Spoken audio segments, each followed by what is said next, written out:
আজিজ দোস্ত, অটল থাকার কারণে, অবিচল থাকার কারণে এবং আল্লাহর বিধানের বিরুদ্ধে যখন কার্যক্রম চালানো হয় তো উলামায়ে কেরাম তখন একসাথে জবান চালায়, একসাথে সমস্ত উলামায়ে কেরাম যখন ভাস্কর্য নামক শিরকি কাজ এই বাংলার জমিনে চালু করতে যায় তখন উলামায়ে কেরাম কথা বলছে কি বলে নাই?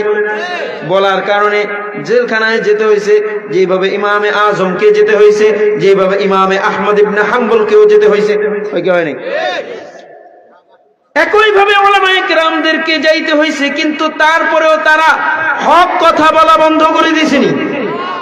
মেরে আজিজ দোস্ত, যখন হক কথা বলতে গিয়ে সম্পূর্ণ একাকী হয়ে যায়, যেমন আসহাবে কাহাফ, এই 7 জন যুবক একা হয়ে গেছিল, একেবারে সম্পূর্ণ একা, সব তাদের বিরুদ্ধে। তো রব্বুল আলামিন বলে, নিজেদেরকে একা মনে কইরো না, আল্লাহ তাআলা তাতানাজ্জালু আলাইহিমুল মালাইকা, তাদের তাঈদের জন্য রব্বুল আলামিন ফেরেশতাদের জামাতকে পাঠায় দেয়, ফেরেশতারা তাদের সঙ্গী হয়ে যায়।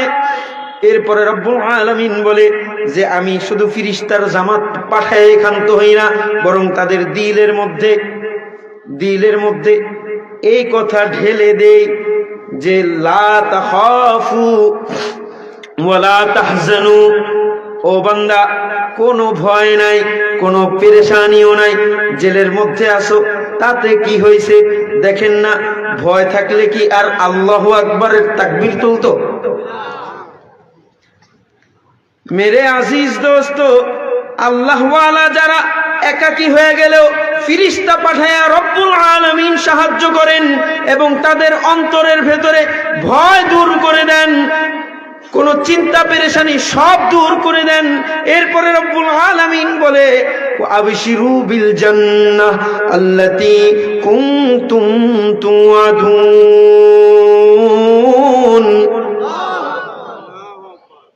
তোমার জন্য জান্নাত রাখছি, জান্নাত, যে জান্নাতের ওয়াদা আমি তোমারে করছিলাম সেই জান্নাতটা আমি তোমারে দিয়া দিলাম। তাহলে আল্লাহ ওয়ালা হইলে জান্নাত পাওয়া যায়। তাহলে জান্নাত পাওয়ার জন্য আল্লাহ ওয়ালা হইতে চান কারা কারা? দেখছেন, সবাই লোভী, জান্নাত পাওয়ার লেগে আল্লাহ ওয়ালা হবে। এই জান্নাত পাওয়ার লেগে না, আল্লাহরে পাওয়ার জন্য। কারে পাওয়ার জন্য? কারে পাওয়ার জন্য? আমরা সবাই কারে পাইতে চাই? মুসলমানরা এখনো মরে যায় নাই।